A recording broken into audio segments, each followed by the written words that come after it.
The Four C's by Gina, Laura and Tom.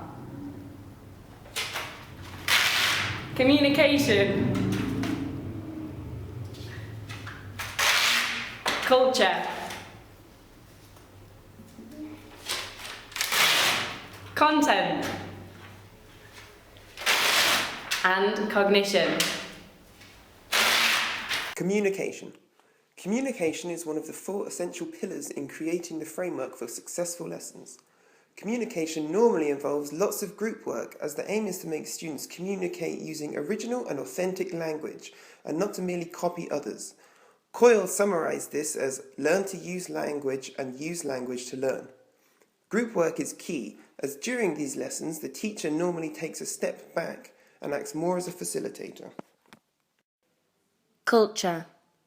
Culture is referred to as the forgotten C due to the complexity of teaching multicultural awareness. However, it demands careful consideration when planning a CLIL lesson, as it enhances a student's understanding of their own culture and other cultures. In a CLIL lesson, the use of authentic materials and international topics contribute to a deeper understanding of differences and similarities between cultures.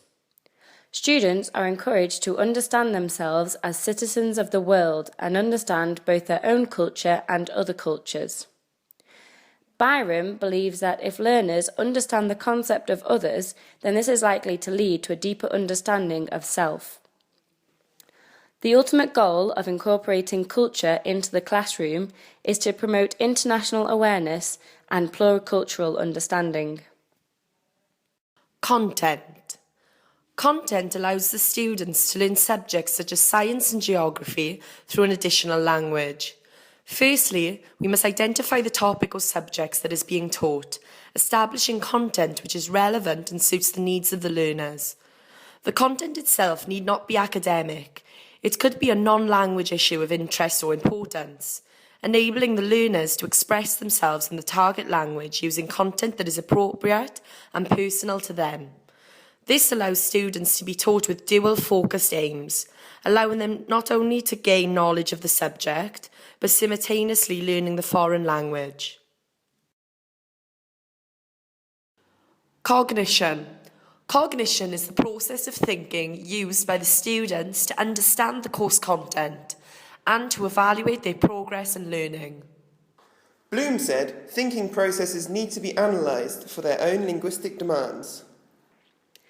For CLIL to be effective, it must encourage learners to create new knowledge and develop new skills through reflection and interaction in higher order as well as lower order thinking.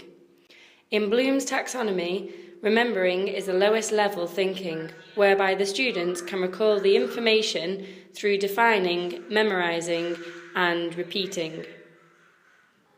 Understanding. Students can explain ideas or concepts by describing, discussing, explaining and identifying.